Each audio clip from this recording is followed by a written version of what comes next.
서로 종노릇하라라는 제목으로 볼 텐데, 여러분, 우리가 예수님을 믿으면 자유함을 얻습니다. 할렐루야.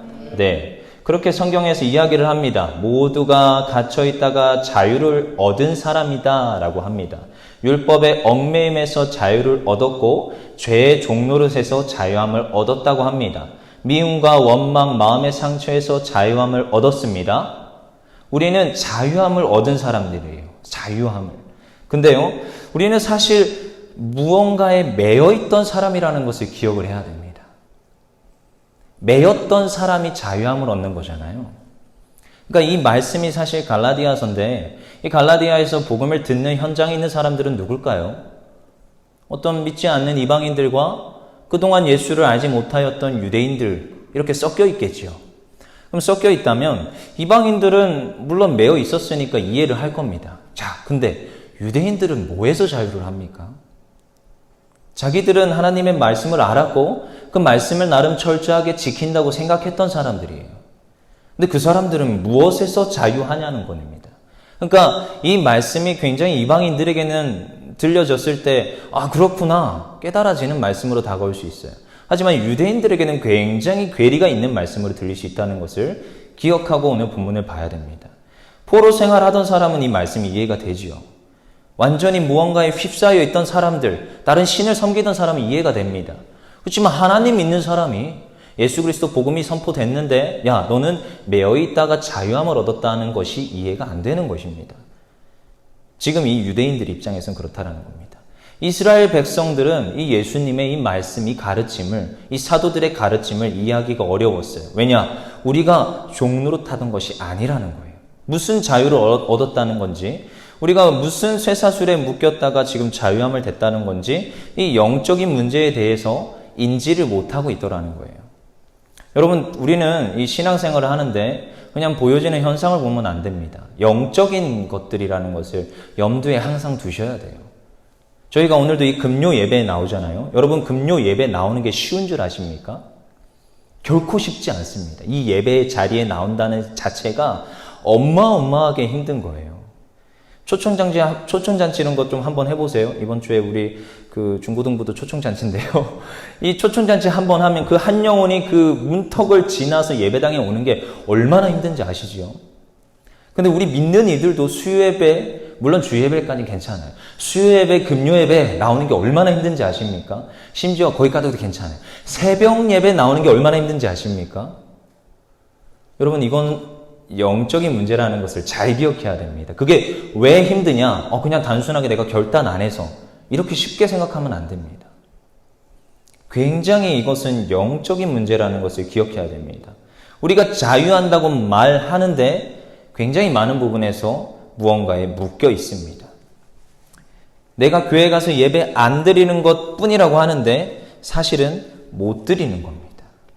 우리 금요일 예배가 있는데 누가 강제적으로 끌고 옵니까? 여러분, 여기에 강제적으로 오신 분 혹시 있습니까? 설마 혹시 발로 뻥 까가지고 누가 예배 가 하니까 오신 분 있습니까?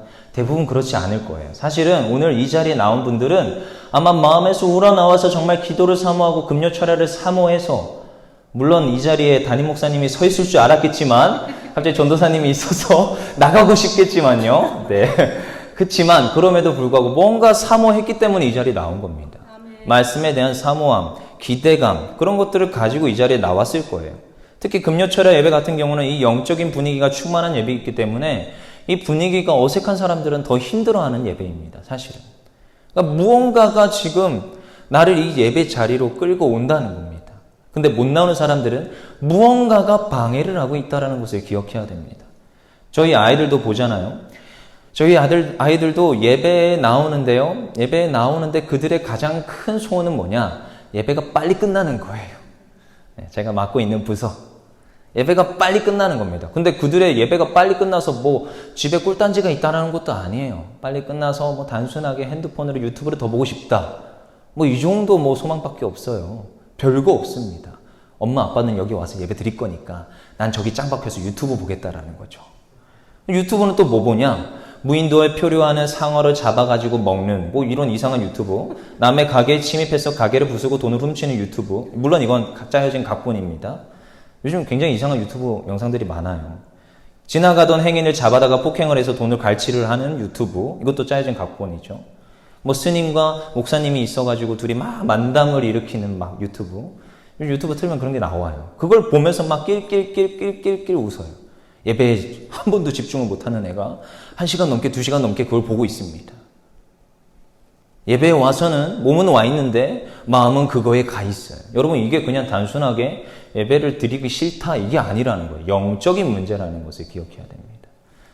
여러분, 우리는 이면적인 안 보이는 그 세계를 볼 수 있어야 돼요. 영적인 세계예요. 악한 영에 사로잡혀 있고 그 영혼을 도둑질하고 그 인생을 도둑질하고 그 시간을 도둑질하고 그 물질을 도둑질하는 이 악한 영들의 계략을 우리가 간파할 수 있어야 됩니다. 이 아이들은요, 억지로 엄마의 등살에 밀려서 나오지만 어쨌든 그 자리에 나와서 뭐 듣고 있는지 아십니까? 이 말도 안 되는 이 전도사님의 이 말씀을 듣고 있어요. 근데요, 그 말씀이요, 하루가 되고 이틀이 되고 어쨌든 1년에 50 몇 번은 나와야 돼요. 그 나오다가 보니까 뭐 하는지 아십니까? 가랑비에 옷이 젖는댔어요. 여러분, 콩씨로 어떻게 콩나물이 자라는지 아십니까? 물을 붓잖아요? 그럼 항아리에 물이 싹 빠져버립니다. 근데 이상하죠? 이 콩나물이 자랍니다. 물은 다 빠지고 없는 것 같은데, 밑 빠진 동에다가 막 붓는 것 같은데, 콩나물은 자라게 되어 있습니다. 여러분, 그래서 아이들은요, 예배 자리만 잘 보내도 아이들은 자랍니다. 무엇이요? 신앙이 자라요. 어쨌든 와서 앉아 있어야 되니까. 근데요, 우리 금요예배는 어떻습니까? 우리 걸음으로 걸어와가지고 말씀을 듣습니다. 마귀가 여러 번 막습니다. 여러 가지로 막습니다. 힘들어서, 직장이 퇴근이 안 돼서, 우리가 지금 나오려고 하는데 부부싸움 해서, 여러 가지로 모습으로 이 자리에 못 나오는 사람들이 얼마나 많은데요. 근데 여러분, 이 자리에 나왔잖아요. 여러분들 승리자입니다. 우리 율정교회가 결코 이 쉬운 예배 시간이 아니에요. 10시 반부터 시작해서 12시 넘어서 끝납니다. 집에 가면 2시쯤에 떨어지는 분도 있어요. 이런 금요 예배에 나왔다는 자체가 영적인 승리를 하고 나왔다는 것을 우리가 기억해야 됩니다. 근데요, 저는요, 어릴 때부터 수요 예배, 금요 예배가 필참이니까 너무너무 힘들었어요. 사실 대학교 가고 나서도 필참이에요. 기숙사 생활에도 수요 예배 드리고 금요일 날 집에 갔는데도 금요 예배를 드려야 돼요. 굉장히 너무 힘들었죠. 제 소망은 수요 예배, 금요 예배를 빠지는 게 소망이었어요. 근데 어떤 친구가 그러더라고요. 대학교 친구인데, 이 친구는 이제 대학교 졸업했는데, 이 친구는 직장을 들어갔습니다. 이 친구의 소망은 뭐냐? 금요 예배에 나가는 게 소망이었어요. 야근을 시키지 말게 해달라고 기도한다는 겁니다. 저한테 기도 제목을 툭 던져주는 거예요. 그래서 뭔 소리지? 난 금요 예배가 너무 싫은데, 이 친구는 금요 예배가 너무 가고 싶다라는 거죠. 집에서 부모님과 다투었는데 마음의 평안함을 위하여서 기도하는 그 자. 그리고 예배에 나오기를 힘쓰는 그 친구를 바라보면서 굉장히 많이 회개를 했던 기억이 있습니다. 여러분, 이 금요 예배 나오는 것, 이것을 택하는 것은 우리에게 좋은 것이라는 것을 여러분 아셔야 됩니다. 예배 자리를 한 번, 두 번 빠지는 것이 아니라 한 번, 두 번 이 공예배를 사수하는 것이 우리에게 유익이라는 것을 아셔야 됩니다. 그것을 믿으시고 이 좋은 편을 택하는 여러분 되기를 소망합니다. 그런 자유를 우리에게 또 주셨어요. 좋은 편을 택할 수 있도록, 예배 자리에 나올 수 있도록 우리에게 무엇을 주셨습니까? 자유를 주셨습니다. 우리에게 자유를 주셨어요. 근데 또 한편으로는 안 나올 수 있는 또 자유도 줬대요. 참, 저는요, 하나님께서 창세기에 보면 이 자유의지라는 게 있는데 왜 악한 걸 택할 수 있고 선한 걸 택할 수 있는 능력을 괜히 줘가지고 왜 악한 걸 택하게 만들었냐는 거예요. 굉장히 저는 어렸을 때 그래서 너무 질문이 많았어요. 굉장히. 근데 맨날 목사님이, 전도사님이 이상한 말로 막 제대로 가르쳐 주지도 않고 이상한 말로 막 저한테 풀이를 해주시는데 못 알아먹겠는 거예요. 그래서 왜? 어쩌라고? 왜 악한 걸 택할 수밖에 없게 만들었냐고 하면서 얼마나 따졌던 기억이 있어요. 어렸을 때. 여러분, 저한테 지금 물어보셔서 이상하게 모호하게 이상한 말로 대답해 줄 수밖에 없습니다. 왜요? 그게 하나님의 섭리이기 때문에. 하나님께서는 그걸 원하셨어요. 무엇을? 자유의지를 주는 거예요. 그래서 여러분 택하셔야 됩니다. 뭐 좋은 말로 좀 풀이하자면 여러분들이 예수님을 온전히 따라 살 수 있는 그 복을 주기를 원하셨어요. 자, 무슨 말인지 이해하시겠습니까? 자유를 주셨다는 겁니다. 자유가 없는 사람은 예수님을 따를 수가 없어요. 자유가 있기 때문에 예수님을 따르기를 선택할 수 있고 복받는 자리에 설 수 있는 겁니다. 이것이 복입니다. 우리가 자유하게 예수님을 따르는 삶을 살 수 있다는 거예요. 그리고 우리는 자유를 얻었습니다. 근데요, 자유를 얻었는데 또 뭐다? 종이랍니다. 오늘 말씀에서는. 여기 종이 된다는 말과 내 뜻과 상관없이 육신의 마귀의 종이라는 말을 우리가 구분할 수 있어야 돼요. 예수님의 종과 마귀의 종. 그래서 우리는 누구의 종을 택해야 되는 것이냐? 예수님의 종인 것을 택해야 되는 것입니다. 오늘 우리가 읽은 갈라디아서 5장 13절 한 번 더 읽어보겠습니다. 5장 13절 시작. 형제들아 너희가 자유를 위하여 부르심을 입었으나 그러나 그 자유로 육체의 기회를 삼지 말고 오직 사랑으로 서로 종노릇하라. 자유와 종노릇하는 것이 같이 나옵니다. 이게 무슨 말이에요? 자유가 있다는데 종노릇하랍니다. 오직 사랑으로 또한 서로 종노릇하랍니다. 자유함을 얻었는데 종노릇하라는 것, 굉장히 이것이 배치가 되지만 이것이 우리가 선택해야 될 길이라는 것을 오늘 잘 알고 가기를 소망합니다. 자발적으로 종이 되셔야 됩니다. 마태복음 11장 29절. 마태복음 11장 29절. 나오나요? 네, 같이 읽어보겠습니다. 시작. 나는 마음이 온유하고 겸손하니 나의 멍에를 메고 내게 배우라. 그리하면 너희 마음이 쉼을 얻으리니. 멍에를 메라고 합니다. 이게 뭐냐? 종이 되라는 겁니다. 예수님만 따라 사는 삶, 그것을 하라는 거예요. 누구의 멍에를 메라? 예수님의 그 멍에를 메라는 거예요. 여러분 새벽 기도 가야 되는 거고 금요 예배 와야 되는 거고 수요 예배도 와야 되는 겁니다. 열심히 하나님을 섬기고 예배하는 것에, 이 공예배를 사수하는 것에 우리가 열심을 내야 되는 것입니다. 그리고 특별히 이 멍에를 메는 삶, 어떤 믿지 않는 사람들은 이것을 바라볼 때 답답합니다. 왜 저렇게 믿는 사람들은 저렇게 답답하게 살까? 생각해봐요. 믿는 사람들 열심히 일을 합니다. 근데 또 열심히 예배를 나가요. 시간을 내가지고 수요예배, 금요예배, 새벽예배, 주일예배 놀러 가자고 해도 예배 지켜야 돼서 놀러 못 간다 그러고, 열심히 일해서 번 돈 10분의 1 바쳐야 된다 그러고, 세상 사람들은 그리스도인들을 바라볼 때 너무나 또 답답해 보입니다. 야, 너희가 자유를 얻었냐? 오히려 종같이 보입니다.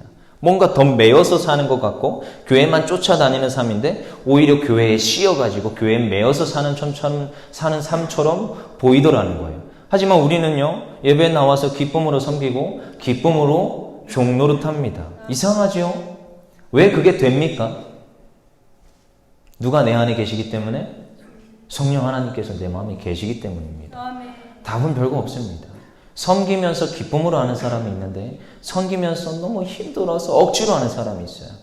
여러분 제가 힘들어 보이십니까? 저는 되게 기쁩니다. 오늘 이 자리에 나와서 말씀을 전할 수 있어서 하나님이 이 사역을 할 수 있어서 너무너무 기뻐요. 물론 때로는 저희 가서 막 전도사님 왜 이렇게 힘들어 보이세요? 영양제가 필요할 것 같아요. 이런 말들을 듣기도 하지만 내면에서는 굉장히 기쁨과 이런 활력이 충만합니다. 왜요? 내 안에 성령 하나님이 계시니까. 이것이 다릅니다. 그들이 바라보기에 내가 비록 힘들고 어이없어 보이겠지만 답답해 보이겠지만 저는 기쁨으로 이것을 감당합니다. 왜요? 이것이 내가 선택한 것이고 이것이 기쁨임을 알기 때문에, 이것이 좋은 편임을 알기 때문에 할 수 있는 것입니다. 여러분 결혼할 때 왜 결혼합니까? 좋으니까 좋습니다. 근데요, 한 남자와 한 여자가 평생 매이는 것이 결혼입니다. 정확히 표현하면 사슬이 묶이는 거예요.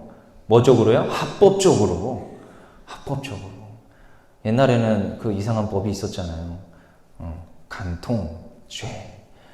합법적으로 묶어버리는 거예요. 근데 그걸 너무나 기쁘게 감당합니다.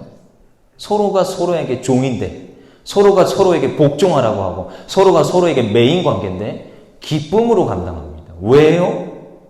그 마음에 뭐가 있기 때문에? 사랑이 있기 때문에. 에베소서 5장 21절부터 한번 쭉 보면 그리스도를 경외함으로 피차 복종하라 라고 말합니다. 그리스도를 경외함으로 피차 복종하라. 복종하랍니다. 복종. 이것은 종들이 하는 거예요. 그리고 22절에 아내들은 남편에게 복종하고 남편은 아내를 사랑하라고 합니다. 이게 뭐? 여러분 너무나도 잘 아는 말씀인데 이것을 우리가 잘 기억해야 됩니다. 서로가 서로에게 동역자고 서로가 서로에게 돕는 배필로 불렸고 서로가 복종하는 관계라는 것을 우리가 기억해야 됩니다. 그래서 예수님을 믿고 사는 것은 예수님에게 복종하는 것입니다. 서로가 종노릇하라고 하는 것이 이 계속 예수님과의 나와의 관계 그리고 부부와의 관계를 비유로 들면서 설명을 하고 있어요. 예수님도 그래서 뭐라고 얘기했느냐? 내가 너희를 섬기러 왔다고 합니다. 그래서 예수님이 제자들의 발을 씻는 모습을 우리는 성경에서 보게 됩니다. 그리고 나서 그 발을 씻고 나서 너희도 똑같이 이와 같이 하라라고 명령하세요. 여러분, 이것은 그분이 우리를 섬겨줬기 때문에 우리도 당연히 피차 다른 이들을 섬겨줘야 되는 것입니다. 그래서 이것은 정말 남을 섬긴다, 우리 주변에 있는 지체를 섬긴다, 이것은 내가 그들의 종이야? 이게 아닙니다. 당연한 겁니다. 누가 나를 섬겨줬기 때문에? 예수님이 나를 섬겨줬기 때문에. 심지어 그의 목숨을 바쳐서 우리를 섬겨줬습니다. 하나님께서는 그의 너무나도 사랑하는 그 아들을 바쳐서 우리를 섬겨주셨어요. 우리의 무엇을 위하여서? 영혼의 생명을 위하여서. 그래서 우리도 그 받은 사랑에 감복하여서 감격하여서 다른 이들을 그저 섬겨줘야 되는 것입니다. 그래서 다른 이들을 섬기지 못하는 사람들은 반드시 회복해야 될 것이 무엇이냐? 나와 하나님과의 관계가 먼저 회복이 돼야 되는 거예요. 그래서 이런 설교 많이 들어보셨죠? 나와 하나님과의 관계가 잘 되어 있을 때 나와 다른 사람들과의 관계가 잘 되어진다. 그래서 이게 안 된다. 그러면 점검을 뭘 해야 돼요? 나와 하나님과의 관계를 점검을 해야 돼요. 그래서 이게 뭐예요? 네, 십자가 되는 거예요. 이런 설교를 많이 들어보셨을 거예요. 똑같습니다. 하나님께서 나를 섬겨줬다는 것을 깨달을 때 나도 다른 사람들을 섬겨줄 수 있게 되는 것입니다. 그래서 무엇이에요? 서로 종노릇하라.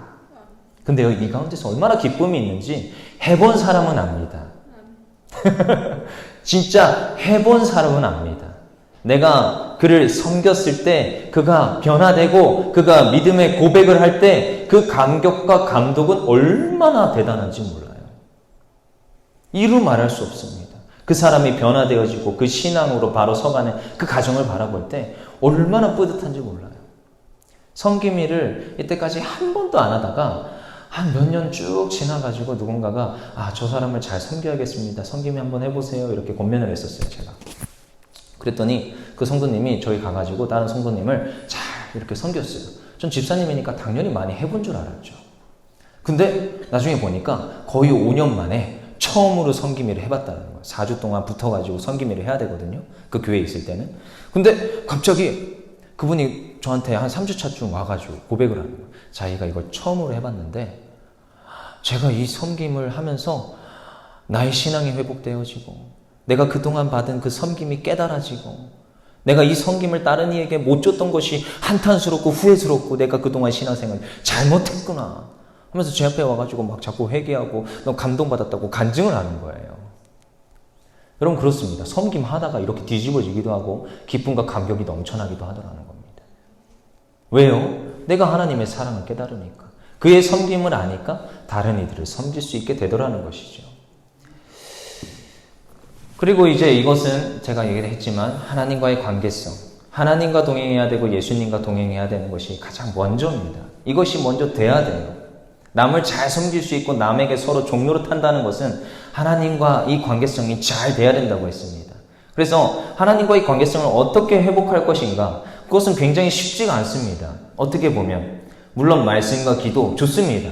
그렇지만 이 육신 자체가 그렇게 쉽지 않습니다. 내 육신은 예수님을 따라 살고 싶은데 육신은 계속 나에게 메시지를 던져줍니다. 아니야, 나는 예수님의 종이야 하고 싶은데 육신은 나에게 아니야, 넌 나의 종이야 라고 자꾸만 말을 합니다. 이 육신을 지배하는 존재가 있는데 그건 사탄 마귀예요. 너는 예수님을 따라서 살 수 없어. 너는 내가 하라는 대로밖에 살 수 없어 라고 계속 우리의 귓가에서 맴맴 돌게 합니다. 그때 분명히 우리는 알아야 돼요. 우리에게 무엇을 이미 주셨다? 자유함을 주셨다. 무엇을 주셨다? 자유함을 주셨다.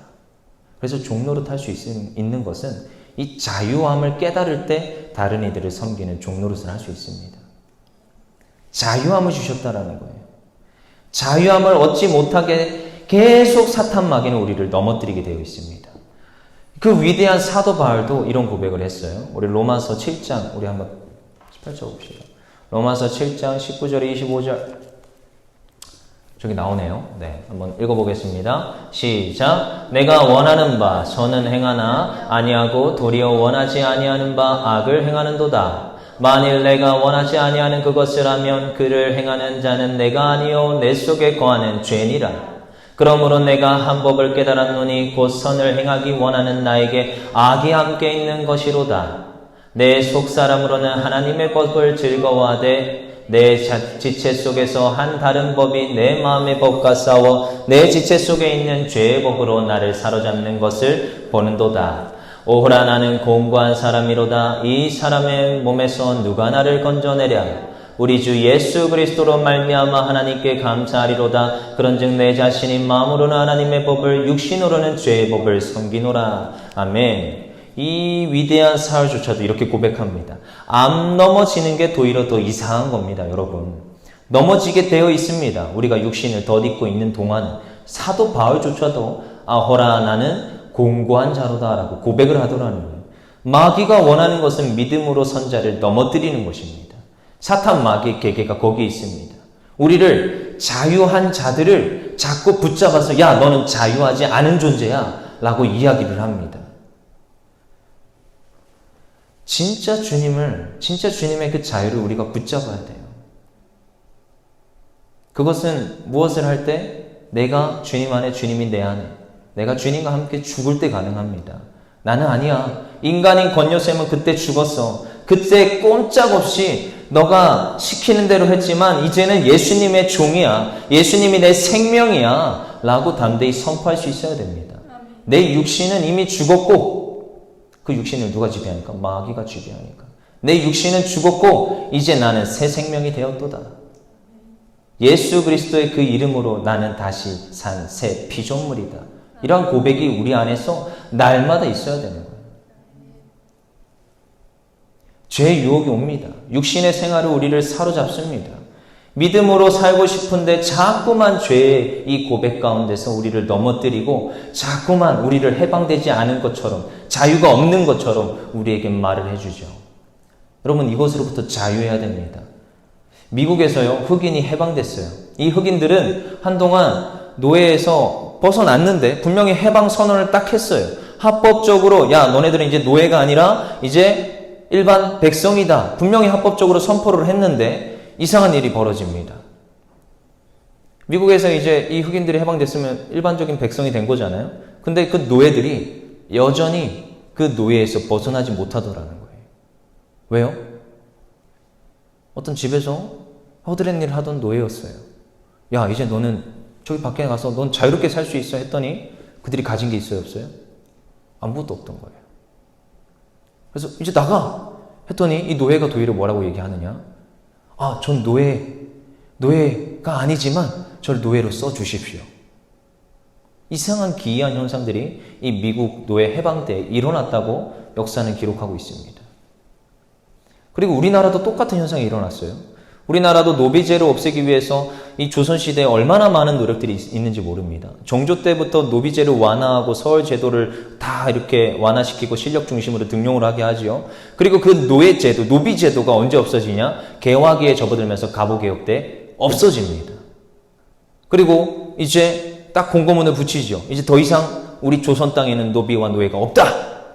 방을 딱 붙였어요. 근데요, 또다시 기이한 현상이 일어납니다. 양반집에서 여전히 노비와 노예들이 남아있어요. 그들이 이 미국에서처럼 똑같은 형태, 가진 게 없으니까 저는 아직도 여전히 노예로 살고 싶습니다. 해방이 되었음에도 불구하고 그들은 내가 노예로 살고 싶습니다. 자발적으로 선택하더라는 거예요. 자유를 줬음에도 불구하고 매인 삶을 원하더라는 겁니다.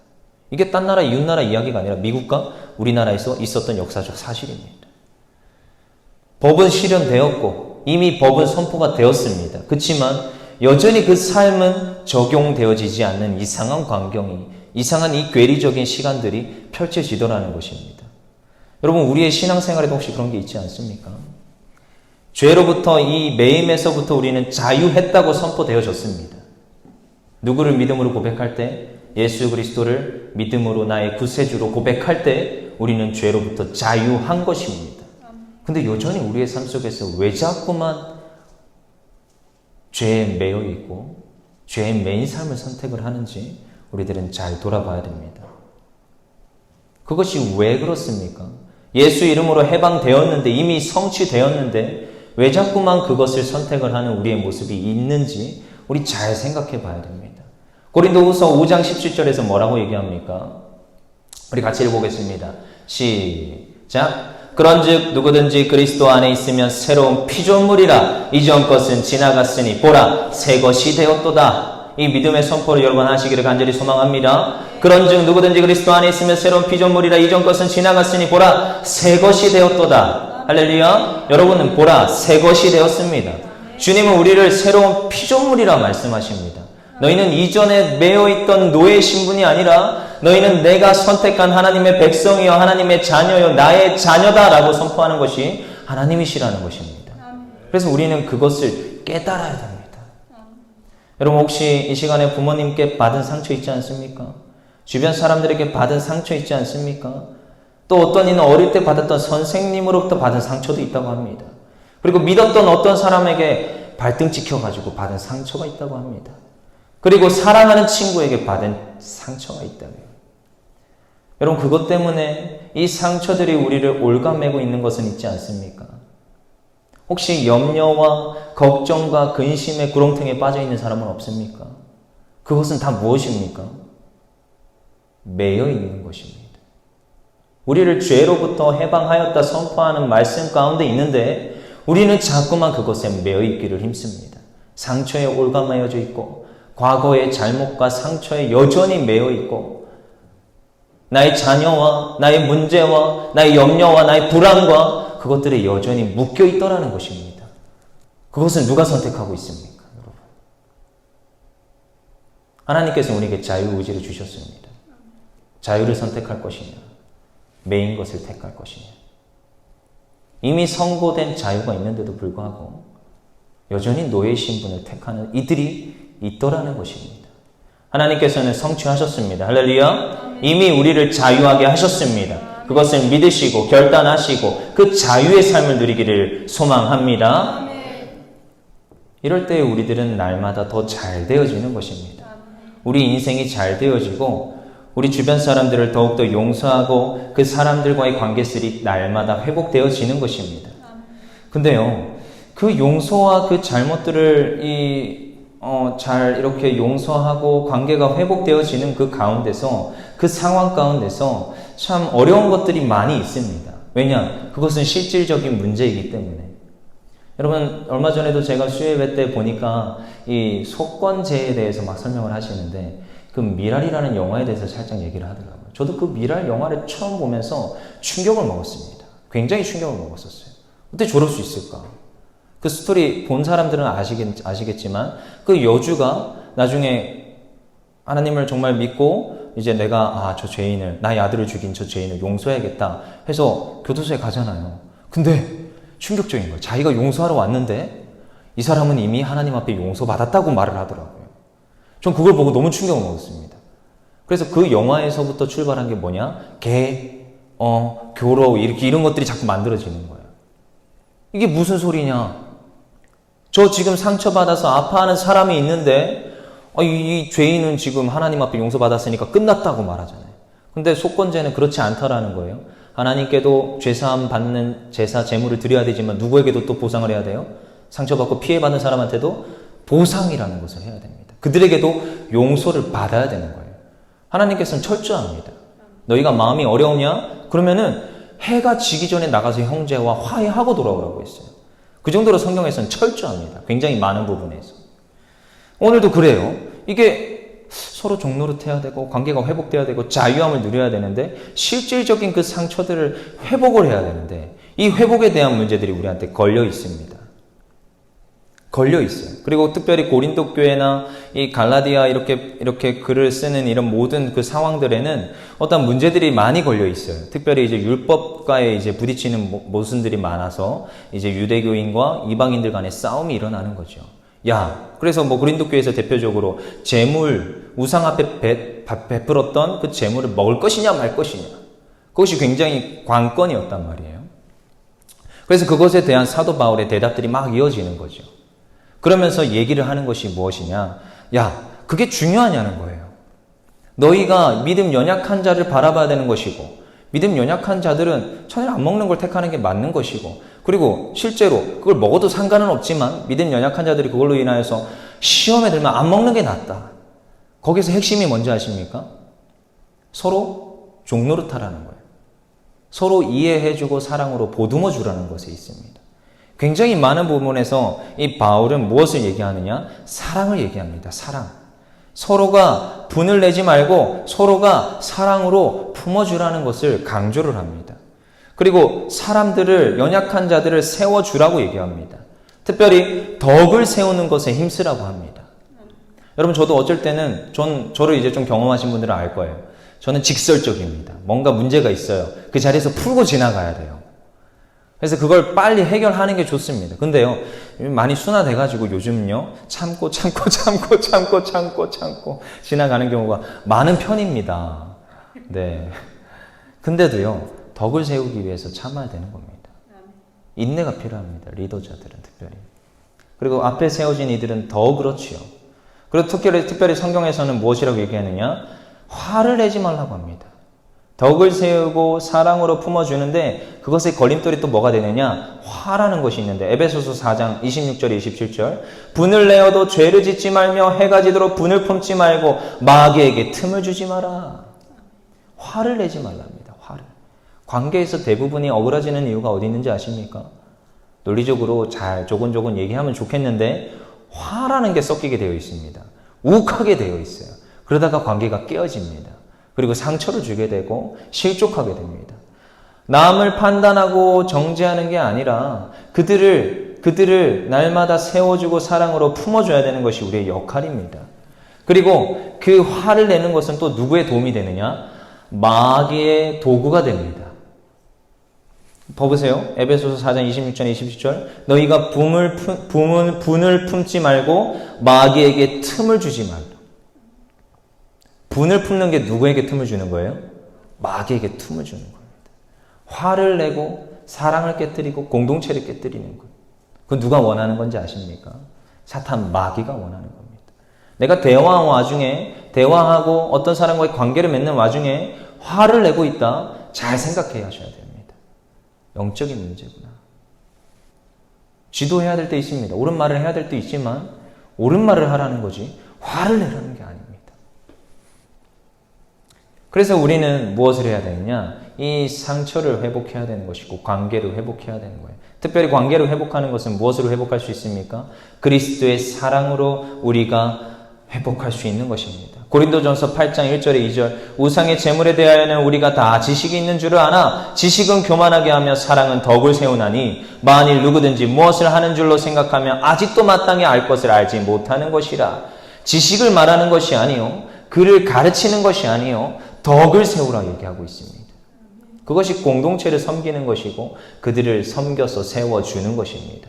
그래서 우상 앞에 바친 재물을 먹는 게 중요한 게 아니에요. 사랑으로 덕을 세우는 게 중요한 겁니다. 교회를 세우고 공동체를 세우는 게 중요한 것입니다. 특별히 우리 율정교회 안에는 셀들이 있습니다. 셀은 굉장히 중요합니다. 여러분 셀 교회 개념에 대해서 아십니까?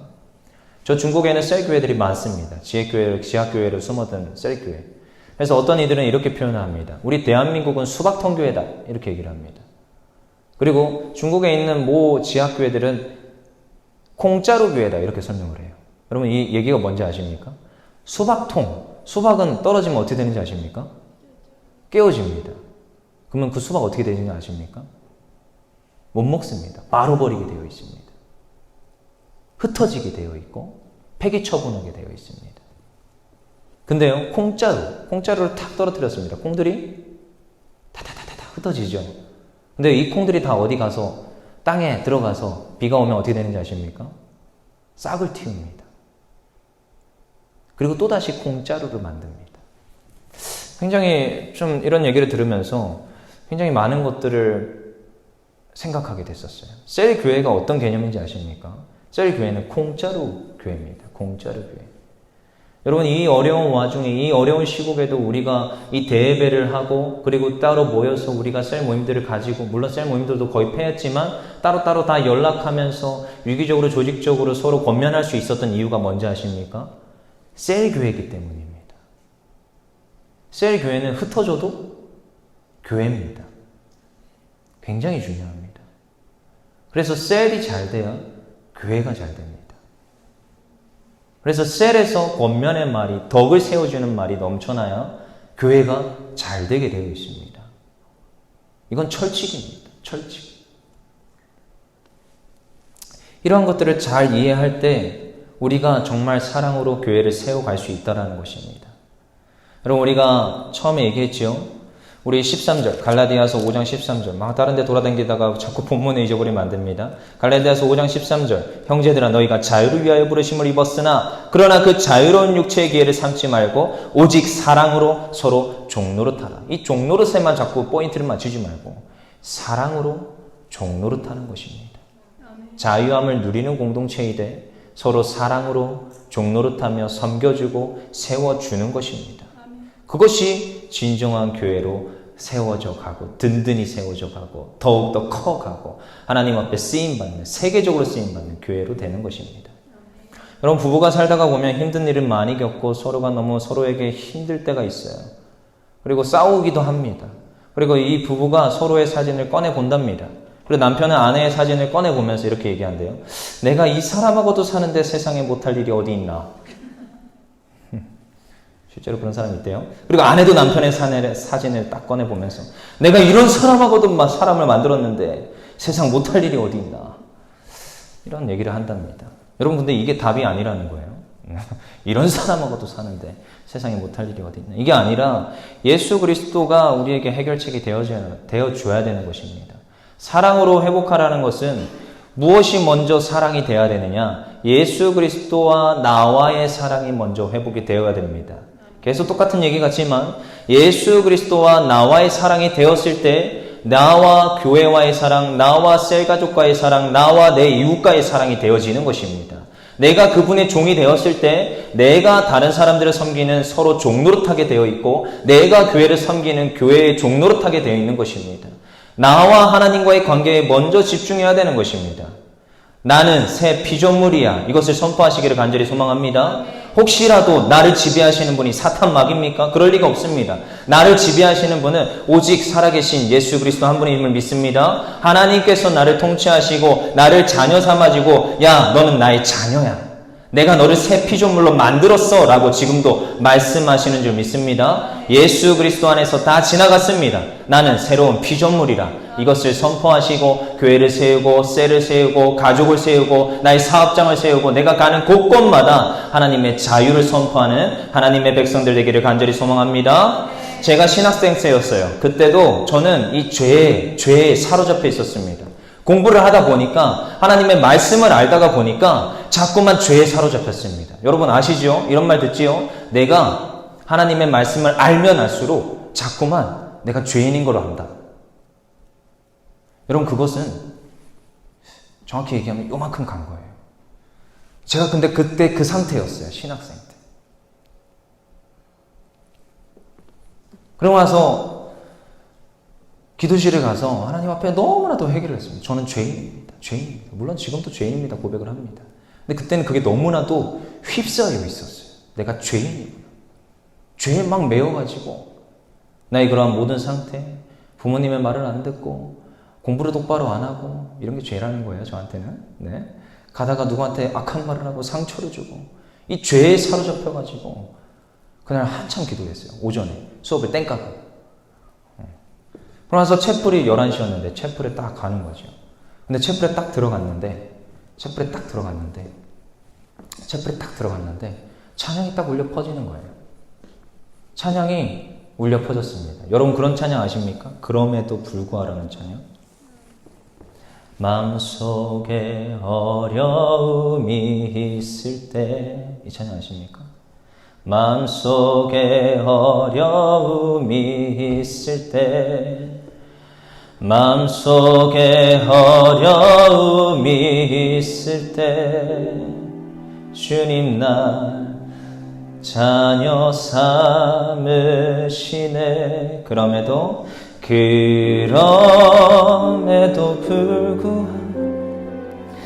날 안아주시는 내 하나님의 사랑은 나의 모든 걸 덮고, 그럼에도 불구하고 날 안아주시는 내 하나님을 부를 때 아버지라 부르죠. 이 찬양이 막 울려 퍼지는 겁니다. 근데 그 찬양 가사 가운데 하나님께서 저에게 주시는 음성이 찌르르 오는데요. 여러분, 이 찬양의 고백이 뭔지 아십니까? 하나님의 사랑이 무엇을 덮어준다? 나의 죄를 덮어준다. 내가 너무나도 죄에 사로잡혀 있고, 내가 이 사탄 마귀의 권세, 이 육체가 마귀의 것이라고 나는 고백하고 그렇게 기도하고 왔는데, 예배당에 딱 들어가는 순간 아니다. 넌 내가 자녀 삼았고 너는 그 모든 죄가 없다라고 선포하는 그 찬양이 선포되는데 전신이 휘어잡혔습니다. 그러면서 찬양을 하면서 하나님 앞에 회개하며 눈물로 고백했던 기억이 있습니다. 우리 한번 가사를 생각하면서 찬양하며 나가봅시다. 마음속에 어려움이 있을 때,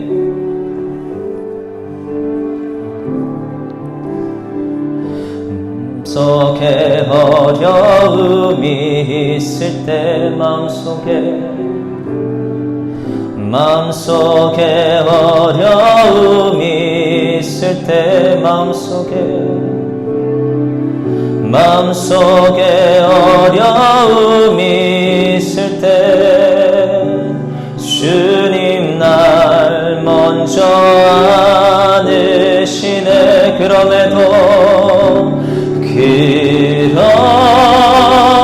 불구하고 날 사랑하시는 내 하나님의 사랑은 나의 모든 걸 덮고, 그럼에도 불구하고 날 안아주시는 내 하나님을 부를 때 아버지라 부르죠. 우리 한 번 더 고백합시다. 마음속에 어려움이 있을 때, 마음속에 어려움이 있을 때, 마음속에 어려움이, 주님 날 먼저 안으시네. 주님 날 먼저 안으시네. 그럼에도 불구하고 날 사랑하시는 내 하나님의 사랑은 나의 모든 걸 덮고, 그럼에도 불구하고 날 안아주시는 내 하나님을 부를 때 아버지라. 그럼에도